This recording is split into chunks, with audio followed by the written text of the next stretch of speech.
Hello everyone, स्वागत है आप सभी का गोल्डन रेस करियर पॉइंट के यूट्यूब चैनल पर। आज के इस वीडियो में हम लोग क्लॉजेस के पार्ट्स, प्रिंसिपल क्लॉज तथा कोऑर्डिनेट क्लॉज को पढ़ेंगे।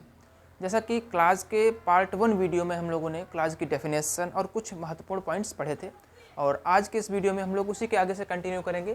क्लॉज के पार्ट्स में जो स्टार्टिंग के 2 पार्ट्स हैं हमारे, प्रिंसिपल क्लॉज और कोऑर्डिनेट क्लॉज, पहले उनको पढ़ेंगे और इसके बाद में फिर सबऑर्डिनेट क्लॉज को पढ़ेंगे, क्योंकि सबऑर्डिनेट क्लॉज में उसके कुछ टाइप्स भी हैं, नाउन क्लॉज, एडजेक्टिव क्लॉज और एडवर्ब क्लॉज। तो आज की वीडियो में केवल हम लोग प्रिंसिपल क्लॉज और कोऑर्डिनेट क्लॉज को पढ़ेंगे। तो चलिए शुरू करते हैं आज का अपना सेशन।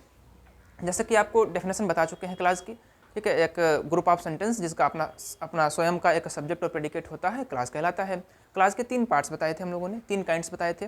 पहला प्रिंसिपल क्लॉज, दूसरा कोऑर्डिनेट क्लॉज और तीसरा सबऑर्डिनेट क्लॉज। उसी क्रम में हम लोग देखते हैं सबसे पहला जो हमारा टाइप है प्रिंसिपल क्लॉज, ठीक है। प्रिंसिपल क्लॉज या फिर मेन क्लॉज, हिंदी में बोलेंगे इसको प्रधान या फिर मुख्य उपवाक्य, प्रधान उपवाक्य या फिर मुख्य उपवाक्य। अब इसकी डेफिनेशन पहले देखते हैं फिर समझते हैं। The clause which can express its complete sense without help of remaining sentence is defined as principal clause. Hindi में लिखा है ऐसा उपवाक्य जो मूल वाक्य पर निर्भर रहे बिना ही स्वतंत्र रूप से अपना पूर्ण अर्थ प्रकट कर सके, प्रधान अथवा मुख्य उपवाक्य कहलाता है। चलिए इसको समझते हैं। मतलब एक सेंटेंस लिखा हुआ है, उसमें से हमने एक क्लॉज को छांट करके अलग निकाला है। अब हमें पहचानना है कि यह मुख्य उपवाक्य है या नहीं, प्रिंसिपल क्लॉज है या नहीं। तो डेफिनेशन क्या कहती है? ऐसा उपवाक्य जो अगर मूल वाक्य से अलग कर दिया जाए, मूल वाक्य का मतलब जिस वाक्य से क्लॉज को लिया गया है, ठीक है, अगर उससे अलग कर दिया गया फिर भी यह अपना पूर्ण अर्थ दे रहा है बिना उस बचे हुए वाक्य पर डिपेंड रहे, तब यह क्या कहलाएगा? हमारा प्रिंसिपल क्लॉज कहलाएगा या फिर मेन क्लॉज कहलाएगा, ठीक है। आइए एग्जाम्पल को देखते हैं। एग्जाम्पल लिखा हुआ है I gave him my dictionary when he met me. ये पूरा सेंटेंस लिखा है, यहाँ से यहाँ तक पूरा सेंटेंस हो गया। इसमें से अगर हमने इतना पार्ट अलग कर लिया, आई गैव हिम माई डिक्शनरी, इतना अलग हो गया और इतना अलग हो गया, ये 2 क्लॉजेस हमारी बन गई हैं। आई गैव हिम माई डिक्शनरी और एक क्लॉज क्या बनी? ही मेट मी, ठीक है। तो देखते हैं भाई, अगर हमने बाकी के वाक्य को छिपा लिया और केवल इतना वाक्य पढ़ा, आई गैव हिम माई डिक्शनरी, तो क्या हिंदी निकले इसका? मैंने उसे अपना शब्दकोश दिया, ठीक है, मैंने उसे अपना शब्दकोश दिया। अब क्या यह जो क्लॉज है ये अपने पूर्ण अर्थ के लिए इस पर डिपेंड है? क्या हमको ये बोलना जरूरी है इसका अर्थ स्पष्ट करने के लिए? क्या इसकी हिंदी होगी व्हेन ही मेट मी, जब वह मुझसे मिला। क्या ये बोलना जरूरी है इसका अर्थ देने के लिए? ऐसा तो नहीं प्रतीत हो रहा है। अगर हम इतने वाक्य को, इतने पार्ट को छिपा लें और इसको केवल पढ़ें, आई गैव हिम माई डिक्शनरी, मैंने उसे अपना शब्दकोश दिया, तो यह अपने आप में अपना पूर्ण अर्थ दे रहा है बिना रिमेनिंग सेंटेंस पर डिपेंडेंट हुए। क्लियर है?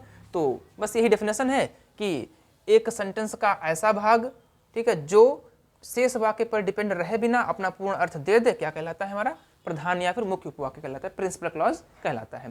प्रिंसिपल क्लॉज की पहचान कैसे करेंगे हम लोग? वाक्य में से अगर हमने इसको छांट लिया है तो देख रहे हैं ये इसके पहले मतलब स्टार्टिंग में किसी भी कंजक्शन का यूज नहीं हुआ है, यही पहचान होती है। ऐसी क्लॉज जो बिना किसी कंजक्शन के शुरू हो, प्रिंसिपल क्लॉज होती है, ठीक है। अब इसके बाद में नंबर 2 देखते हैं।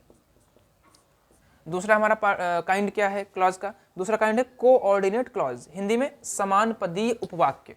जैसा कि यहाँ पर लिखा हुआ है समान पदीय, एक जैसे पद, ठीक है। तो डेफिनेशन देखते हैं। The clause which shows similarity to principal clause and connected to the principal clause with coordinating conjunction is defined as coordinate clause, ठीक है। हिंदी समझते हैं। ऐसा उपवाक्य जो मुख्य उपवाक्य के समान स्तर का हो, समझेंगे यहाँ पर समान स्तर, रैंक समझेंगे ना, मतलब जो जिस स्तर का हमारा मुख्य उपवाक्य है मतलब प्रिंसिपल क्लॉज है, उसी स्तर का इधर वाला क्लॉज भी होना चाहिए, रिमेनिंग क्लॉज भी होना चाहिए। वही लिखा हुआ है ऐसा उपवाक्य जो मेन क्लॉज या फिर मुख्य उपवाक्य के समान स्तर का हो तथा मेन क्लॉज के साथ में एक कोऑर्डिनेटिंग कंजक्शन के द्वारा जुड़ा हो, समान पदीय उपवाक्य कहलाता है। अब यहाँ पर एक वर्ड आया है कोऑर्डिनेटिंग कंजक्शन। देखिए प्रिंसिपल क्लॉज तो किसी कंजक्शन के साथ में कनेक्ट नहीं था, लेकिन कोऑर्डिनेट क्लॉज और सबऑर्डिनेट क्लॉज ये दोनों एक कंजक्शन के द्वारा कनेक्ट रहेंगे। बस वही सबसे बड़ी पहचान होती है कि कैसे हम लोग पहचानेंगे कोऑर्डिनेट क्लॉज है या नहीं है। चलिए देखते हैं। यहाँ पर ये सेंटेंस लिखा हुआ है he was dismissed for he was found guilty.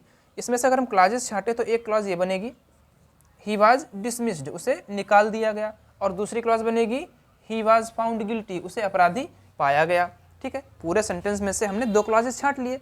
अब यहाँ पर देखेंगे ही वाज डिसमिस्ड, उसे निकाल दिया गया, ही वॉज फाउंड गिल्टी, उसे अपराधी पाया गया। दोनों कैसे हैं? समान रैंक के हैं, ठीक, एक ही स्तर के वाक्य हैं, इसलिए क्या है ये, देखिए इसमें से एक तो हमारी मेन क्लॉज बन जाएगी और एक कोऑर्डिनेट क्लॉज बन जाएगी। जैसा कि परिभाषा लिखी हुई है, the clause which shows similarity, माने समानता दिखाती है। समानता दिखाने का मतलब यह है कि रैंक तो समान होगी ही होगी और लक्षण भी समान होंगे।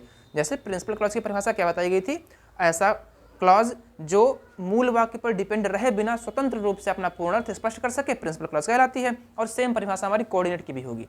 मतलब परिभाषा क्या बनेगी कोऑर्डिनेट की, वह क्लॉज जो प्रिंसिपल क्लॉज के समान है, अर्थात यह भी अपना पूर्ण रूप से स्वतंत्र अर्थ दे सकती है मूल वाक्य पर डिपेंड रहे बिना। तो प्रिंसिपल क्लॉज और कोऑर्डिनेट क्लॉज अर्थ में तो समान हुए, मतलब जो अर्थ प्रिंसिपल क्लॉज का है वही अर्थ हमारा, वही परिभाषा हमारी कोऑर्डिनेट क्लॉज की भी है।